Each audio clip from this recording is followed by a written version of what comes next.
नमस्कार दोस्तों आप सभी का हार्दिक स्वागत है आपके अपने YouTube चैनल पे। दोस्तों आज हम बात करेंगे डीएलएड फर्स्ट सेमेस्टर के फर्स्ट पेपर की, जो कि हमारा है बाल विकास एवं सीखने की प्रक्रिया। दोस्तों आज हम बात करेंगे अति लघु उत्तरीय प्रश्नों की।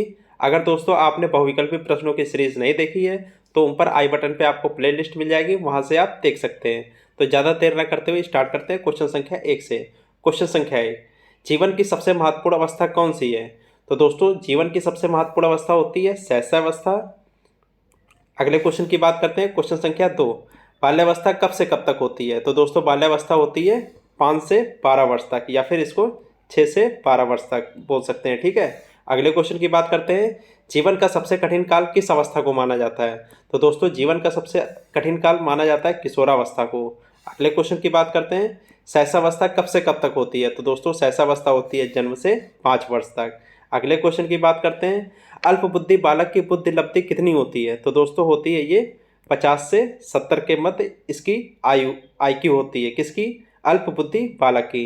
अगले क्वेश्चन की बात करते हैं, मूर्ख बुद्धि वाले बालक की बुद्धि लब्धि कितनी होती है? तो दोस्तों कितनी होती है ये? 20 से 25, 20 या 25 से 50 के मध्य। ठीक है। कितनी होती है?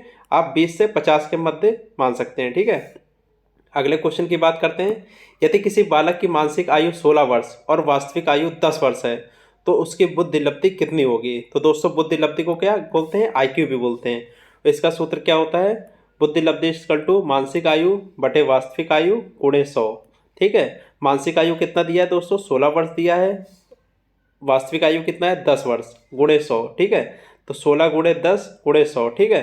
10 से 100 को काट देंगे, यहाँ कितना आएगा? 10। ठीक है। 16 गुणे 10 1600। ठीक है। ये आप क्या आ जाएगा?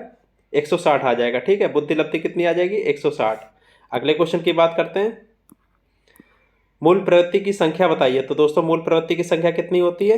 ये होती है 14। ठीक है। मूल प्रवृत्ति की संख्या कितनी होती है? 14 होती है। अगले क्वेश्चन की बात करते हैं दोस्तों, बाल्यावस्था जीवन का अनोखा काल है, यह कथन किसका है? तो दोस्तों यह कथन किसने दिया था? कॉल एवं ब्रूस ने दिया था। ठीक है। अगले क्वेश्चन की बात करते हैं, प्रयत्न एवं भूल का अधिगम सिद्धांत का प्रतिपादक कौन थे? तो दोस्तों कौन थे ये प्रतिपादक? थॉर्नडाइक थे।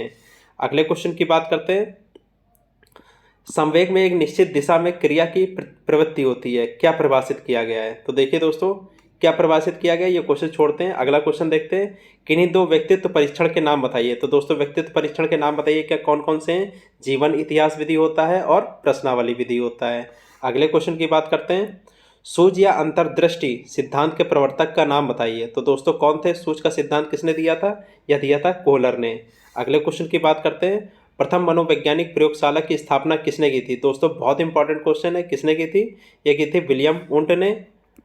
ठीक है। विलियम वुंट ने। और कब की थी? 1879 में। कहाँ पे की थी? जर्मनी में। अगले क्वेश्चन की बात करते हैं, प्रबलन सिद्धांत के प्रतिपादक किसने दिया था? तो दोस्तों प्रबलन सिद्धांत का प्रतिपादन किसने दिया था? यह दिया था हल ने। ठीक है। अगले क्वेश्चन की बात करते हैं, बाल विकास के अंतर्गत शैशवावस्था की अवधि कौन सी मानी गई है? तो दोस्तों शैशवावस्था कब से कब तक होती है? जन्म से 5 वर्ष तक होती है। ठीक है। कहीं कहीं पे जन्म से 6 वर्ष भी दिया रहता है। अगले क्वेश्चन की बात करते हैं, अधिगमांतरण क्या है? तो दोस्तों अधिगमांतरण क्या है? पहली परिस्थिति को प्राप्त करना, कुशलता, आदतें, अभियोग्यताओं का दूसरी परिस्थिति में प्रयोग करना, ये क्या है? अधिगम का स्थानांतरण। ठीक है। इसी को बोलते हैं अधिगमांतरण। ठीक है। अगले क्वेश्चन की बात करते हैं, बुद्धि के द्विखंड सिद्धांत का प्रतिपादन किसने किया था? तो दोस्तों द्विखंड सिद्धांत का प्रतिपादन किसने किया था? या किया था स्पेयरमैन ने। अगले क्वेश्चन की बात करते हैं, संवेग व्यक्ति की उत्तेजित दशा है, यह कथन किसका है? तो दोस्तों यह कथन दिया था वुडअर्थ ने। ठीक है। अगले क्वेश्चन की बात करते हैं, संवेग चेतना की वह अवस्था है जिसमें रागात्मक तत्व की प्रथा मानता रहती है, किसने कहा था? तो दोस्तों यह कहा था रॉस ने। अगले क्वेश्चन की बात करते हैं, तो दोस्तों अगला क्वेश्चन क्या है, किसी भी प्रकार के आदेश आने, भड़क उठने या उत्तेजित हो जाने की अवस्था को संवेग कहते हैं, यह कथन किसका है? तो दोस्तों यह कथन किसने कहा था? यह कथन कहा था चर्चिल ने। अगले क्वेश्चन की बात करते हैं, किसने कहा कि प्रेरणा व्यवहार को जागृत करने, क्रिया के विकास करने को संपोषित करने और क्रिया के तरीकों को नियमित करने की प्रक्रिया है? तो दोस्तों यह किसने कहा था? यह कहा था पीटी यंग ने। अगले क्वेश्चन की बात करते हैं दोस्तों, अपने अनुभवों को संचित रखने और उनको प्राप्त करने के लिए कुछ समय बाद चेतना के क्षेत्र में लाने की जो शक्ति हमें होती है उसे स्मृति कहते हैं। यह परिभाषा किसने दी? तो दोस्तों यह किसने दी थी? राय पर्न ने दी थी। अगले क्वेश्चन की बात करते हैं। किसका कथन है कि विस्मृति का अर्थ है किसी समय प्रयास करने पर भी किसी पूर्व अनुभव का स्मरण करने या पहले सीखे हुए किसी क्रिया को करने में असफलता? तो दोस्तों ये किसने कहा था? ये कहा था ट्रेवर ने। अगले क्वेश्चन की बात करते हैं। संवेग के यह विचार किसके हैं कि संवेग प्राणी की एक जटिल दशा है जिसमें शारीरिक परिवर्तन, प्रबल भावना के कारण उत्तेजित दशा और एक निश्चित प्रकार के व्यवहार करने की प्रकृति निहित रहती है। तो दोस्तों यह किसके हैं? यह है ट्रेवर के। अगले क्वेश्चन की बात करते हैं। तर्क के संदर्भ में यह विचार किसके हैं? तो दोस्तों कौन से विचार? तर्क फलदायक उत्पादक चिंतन है जिसमें किसी समस्या का समाधान करने के लिए पूर्वानुभव को नवीन रूप से तरीकों से पुनः संगठित या सम्मिलित किया जाता है। तो दोस्तों यह किसके हैं? गेट्स व अन्य के हैं। अगले क्वेश्चन की बात करते हैं। व्यक्तित्व की यह परिभाषा किसकी है? तो दोस्तों व्यक्तित्व की परिभाषा क्या बताया गया था? व्यक्तित्व व्यक्ति के भीतर उन मनोशारीरिक गुणों का गत्यात्मक संगठन है जो वातावरण के साथ उसका अद्वितीय समायोजन निर्धारित करता है। तो दोस्तों यह किसने कहा था? यह व्यक्तित्व के बारे में कहा था ऑलपोर्ट ने। अगले क्वेश्चन की बात करते हैं। समायोजन निरंतर चलने वाली प्रक्रिया है जिसके द्वारा व्यक्ति अपने और वातावरण के बीच संतुलन संबंध रखने के लिए अपने व्यवहार में परिवर्तन करता है। यह किसने कहा था? तो दोस्तों यह कहा था गेट्स एवं अन्य ने। अगले क्वेश्चन की बात करते हैं। समायोजन की यह परिभाषा किसकी है? कौन सी परिभाषा दोस्तों? समायोजन वह प्रक्रिया है जिसके द्वारा प्राणी अपनी आवश्यकताओं और इन आवश्यकताओं की पूर्ति को प्रभावित करने वाले परिस्थितियों में संतुलन रखता है। तो दोस्तों यह किसकी है? बोरिंग, लैंगफील्ड व वेल्ड की है। अगले क्वेश्चन की बात करते हैं। किसने कहा था वातावरण में वे सब बाह्य तत्व आ जाते हैं जिन्होंने व्यक्ति को जीवन आरंभ करने के समय से प्रभावित किया है? तो दोस्तों यह किसने कहा था? यह वुडवर्थ ने कहा था। अगले क्वेश्चन की बात करते हैं। सीखने के एक क्षेत्र में प्राप्त होने वाले ज्ञान या कुशलताओं का सीखने के दूसरे क्षेत्र में प्रयोग करना साधारणतः परीक्षण का स्थानांतरण कहलाता है। यह कथन किसने कहा था? तो दोस्तों यह कहा था क्रो ने। अगले क्वेश्चन की बात करते हैं दोस्तों।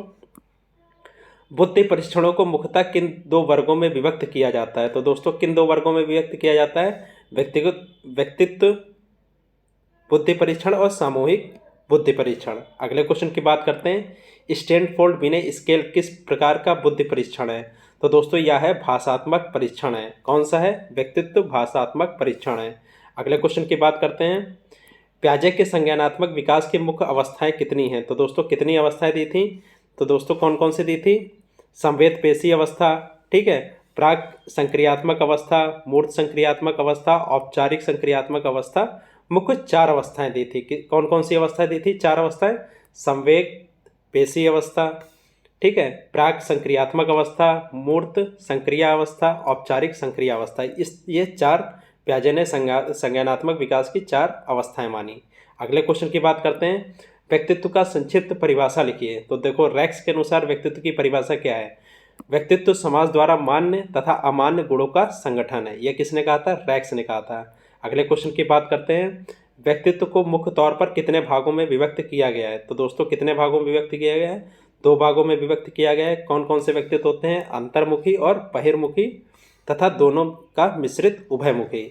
अगले क्वेश्चन की बात करते हैं। शरीर रचना के आधार पर व्यक्तित्व के प्रकार बताइए। तो दोस्तों शरीर रचना के आधार पर व्यक्तित्व के कितने प्रकार होते हैं? 3 प्रकार होते हैं, शक्तिहीन, खिलाड़ी और नाटा।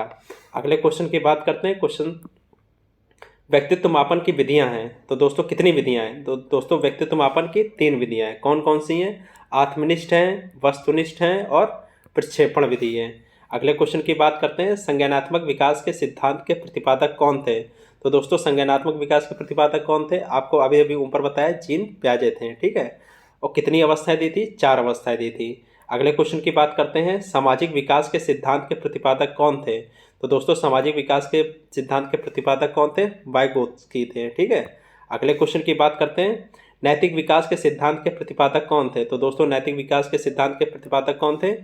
ये थे कोहलर। अगले क्वेश्चन की बात करते हैं। अनुबंध के सिद्धांत के प्रतिपादक कौन थे? तो दोस्तों अनुबंध के सिद्धांत के प्रतिपादक कौन थे? ये थे पावलोव। अगले क्वेश्चन की बात करते हैं, सूझ या अंतर्दृष्टि के सिद्धांत के प्रतिपादक कौन थे? तो दोस्तों सूझ का सिद्धांत किसने दिया था?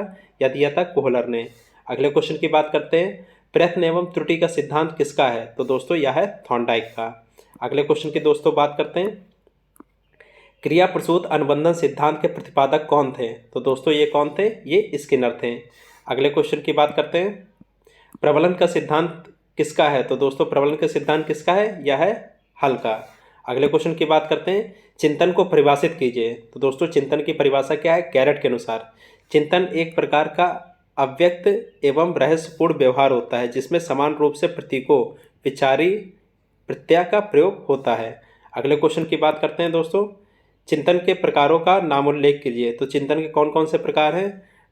प्रत्याक्षात्मक कल्पना, कल्पना चिंतन, प्रत्यात्मक चिंतन, तार्किक चिंतन। ठीक है, 4 प्रकार के चिंतन हैं। अगले क्वेश्चन की बात करते हैं, तर्क के प्रकार बताइए। तो दोस्तों तर्क के 2 प्रकार होते हैं। कौन कौन से प्रकार होते हैं?